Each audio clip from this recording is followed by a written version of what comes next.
ahead of Sunday, International Persons with Disability Days, the film DARUMA will be shown to New York audiences. And taking center stage in this groundbreaking film are two disabled actors. Take a look. We've been neighbors for 3 years, and this is the first time you've been in my kitchen, and it's to ask me for a favor, a huge favor, after you've been nothing but a poo-poo head to me. Listen, I'll fix your car, and I'll pay you $1,000. Is that fair? No.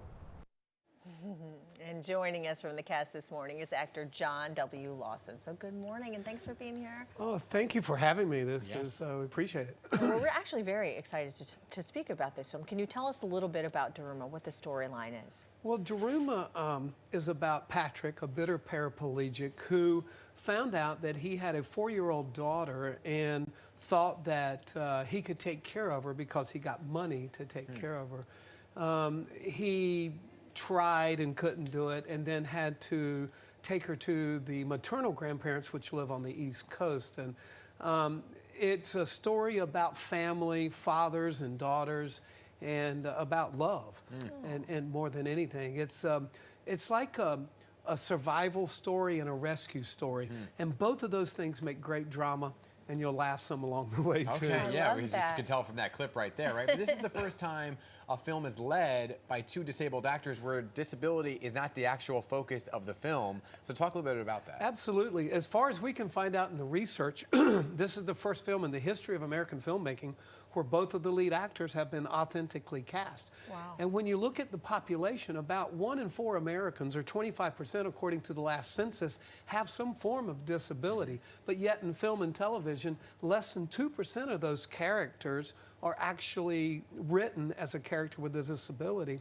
And then out of that, a recent study showed that 95% of those roles of that 2% are done by able-bodied actors. Wow. So the authentic representation is just not in film and television yet. And so that's why DARUMA and the producers that work to get this done is so groundbreaking. Well, we need to be better. We need to be better. Yeah. Well, who is your character? I play Robert, who is sort of the crudginous old neighbor that Patrick has to enlist to drive him across country, and in my car because of he doesn't drive now. Okay. And as a 4-year-old, she's too young to fly on a plane by herself. And him being in a wheelchair, he doesn't fly because of airlines having trouble taking care of people's wheelchairs. I see. So that sets up the process for us to drive across country. And then it's a cross-country road trip where we become a lot better friends and find out about each other. And there's a couple of plot twists along the way, too. Oh, So better friends than we see in that clip.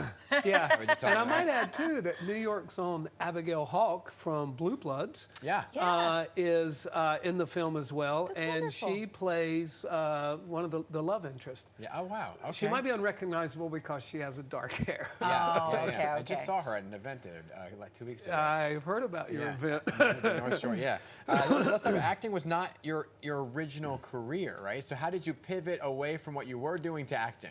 Well, I started out playing piano and singing, and I was injured in an electrical accident over 30 years ago and lost both my hands.